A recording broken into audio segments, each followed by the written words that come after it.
La riqueza de las sociedades en las que prevalece el modo de producción capitalista aparece como una inmensa colección de mercancías. La mercancía individual aparece como su forma elemental. La investigación de Marx sobre el capitalismo comienza con la examinación de la mercancía, productos útiles del trabajo humano que se compran y venden todos los días, y analizando la naturaleza contradictoria que se encarna dentro de cada mercancía. Marx aquí está trabajando en forma abstracta. Para seguir, podría valer la pena imaginar que tú estás en el espacio o en la oscuridad total, donde no existe absolutamente nada, ni artículos, ni dinero, ni personas, solo las mercancías que se mencionarán como ejemplos. Tomemos una manzana como nuestra mercancía. Tiene un valor de uso, o un valor en su uso, porque satisface las necesidades humanas de un tipo u otro. Puedo comerla cuando tengo hambre, es refrescante, disfruto del sabor, etc. También tiene un valor de cambio. Puedo intercambiarlo por otra cosa. Tiene valor en el intercambio. Sin embargo, estos dos factores diferentes son contradictorios entre sí. Una mercancía solo se convierte en un valor de uso cuando realmente se usa o consume. Cuando realmente me como la manzana porque tengo hambre, solo se convierte en un valor de cambio si no es usado por mí, sino intercambiado. Sin embargo, la mercancía en sí misma es la encarnación y la unidad de estos dos elementos contradictorios, una relación en la que los opuestos solo encuentran su significado el uno dentro del otro y están tan vinculados entre sí. Al observar la idea de intercambio en sí misma, también encontramos que forma una contradicción. Si deseamos intercambiar algo, es porque queremos algo diferente, un valor de uso diferente. Sin embargo, debido a que ninguna persona en el intercambio de mercancías quiere algo de menor valor que su propio producto, entonces también queremos algo que sea de alguna manera al menos igual a lo que sea que estemos intercambiando. Un intercambio por algo igual, pero diferente. ¿Qué es este valor? Este valor que parecemos desear. Tomemos dos mercancías, por ejemplo maíz y hierro. Las proporciones en las que son intercambiables, cualquiera que sean esas proporciones, siempre pueden representarse mediante una ecuación en la que una cantidad dada de maíz se iguala a alguna cantidad de hierro. Ejemplo, un cuarto de maíz es igual a X peso de hierro. ¿Qué nos dice esta ecuación? Nos dicen que en dos cosas diferentes, en un cuarto de maíz y X peso de hierro, existen cantidades iguales, algo común a ambos. Las dos cosas, por lo tanto, deben ser iguales a un tercero, que en sí mismo no es ni lo uno ni lo otro. Cada uno de ellos, en cuanto a valor de cambio, debe por tanto ser reducible a este tercero. Marx ahora comienza a examinar el valor de cambio, colocando las mercancías en relación con diferentes mercancías de comercio y sus valores de cambio. Tomemos como ejemplo un balón y un sombrero. ¿Cómo determinamos el valor de cambio entre estas dos mercancías? ¿Tiene uno más valor que el otro? ¿O son iguales? ¿El uso de patear algo es igual o mayor que el uso de poner algo en la cabeza? Esta distinción parece algo arbitraria y subjetiva. Los valores de uso varían enormemente de cada una de las infinitas mercancías disponibles. Entonces, ¿cómo pueden compararse entre sí y considerarse iguales para el intercambio? Ahora, ¿qué tal un balón a cambio de 5 sombreros? Parecería obvio aquí que una mayor cantidad de mercancías tiene un mayor valor de cambio. Pero ¿qué pasa con un balón en relación con el intercambio de 5 guisantes? Aquí parece obvio que lo contrario ahora no es cierto. El balón sigue siendo un mayor valor para nosotros a pesar de que hay una mayor cantidad de guisantes. Entonces parecería que la cantidad también se convierte en una distinción arbitraria al encontrar una relación de valor. Entonces, ¿cómo medimos esta equivalencia subyacente invisible que cada mercancía parece compartir, que llamamos valor? Si pues dejamos fuera de consideración el valor de uso de las mercancías, solo les queda una propiedad común, la de ser productos del trabajo. Pero incluso el producto del trabajo mismo ha sufrido un cambio en nuestras manos. ¿Qué hay del trabajo que lo produce? Tomemos, por ejemplo, algo de maíz y algo de carbón en relación uno con lo otro. Ambos requieren trabajo real y físico para ser producidos, y Marx clasifica este aspecto del trabajo como trabajo útil concreto.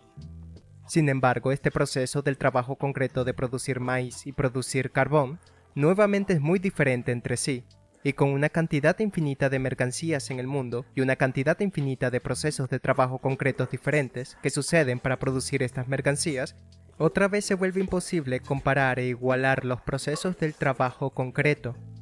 ¿Cuál es la equivalencia medible entre cavar un hoyo y cortar hileras de plantas? La única propiedad común aquí entre ellos es que todos son productos del trabajo. No cualquier proceso de trabajo concreto particular o cualquier forma de trabajo productivo, sino que todos juntos se reducen al mismo tipo de trabajo, trabajo humano en abstracto. Ellos no son más que cantidades congeladas de trabajo humano homogéneo, cristales de esta sustancia social que les es común a todos.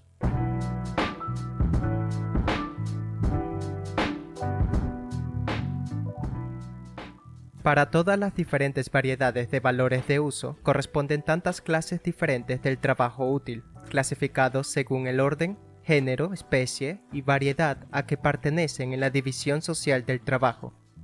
Esta división del trabajo es una condición necesaria para la producción de mercancías, pero de ello no se sigue a la inversa, que la producción de mercancías sea una condición necesaria para la división del trabajo.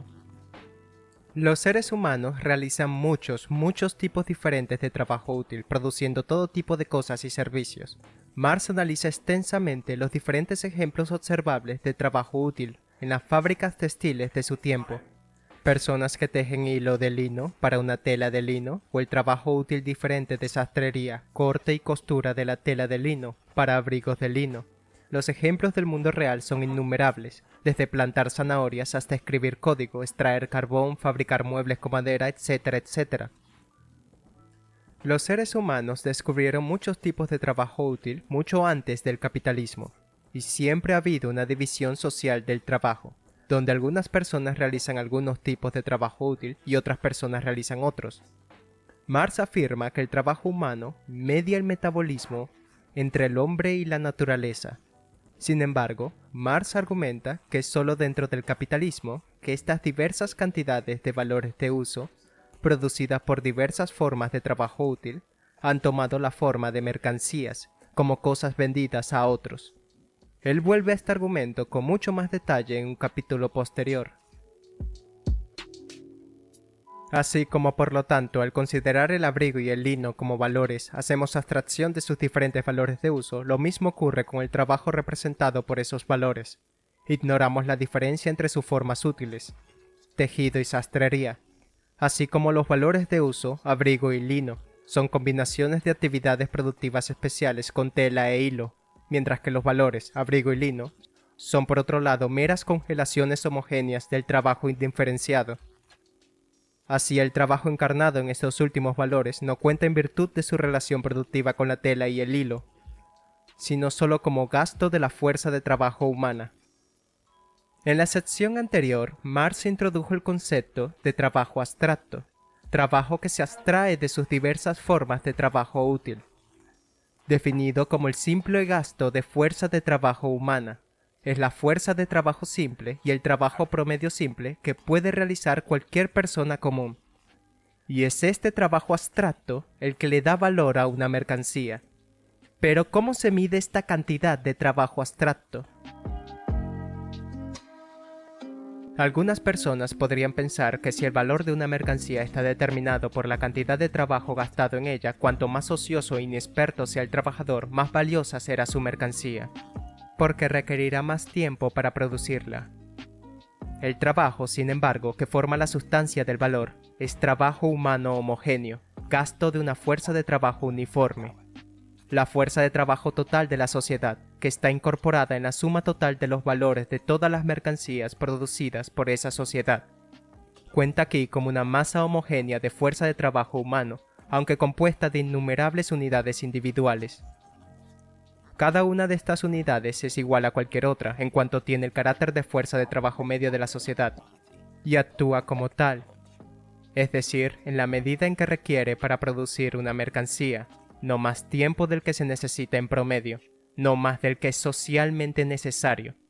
El tiempo de trabajo socialmente necesario es el requerido para producir un artículo en las condiciones normales de producción y con el grado medio de habilidad e intensidad prevaleciente en ese momento. De nuevo, primero debemos tener en cuenta que, Según el argumento de Marx, está tratando con un sistema capitalista que funciona perfectamente y supone que todas las nociones de proceso de trabajo se realizan a una intensidad y velocidad constantes. Marx argumenta que la cantidad de trabajo y la medida equivalente del valor incorporada en una mercancía está determinado por el tiempo de trabajo, independiente de la complejidad o la habilidad. No el tiempo de trabajo útil concreto, requerido para producir una mercancía dada de un entorno de producción dado, sino la cantidad promedio de tiempo de trabajo abstracto gobernado por una sociedad que se requiere para producirla. Marx se refiere a esto como tiempo de trabajo socialmente necesario. Entonces, dos mercancías que se producen con la misma cantidad de tiempo de trabajo socialmente necesario tienen el mismo valor entre sí.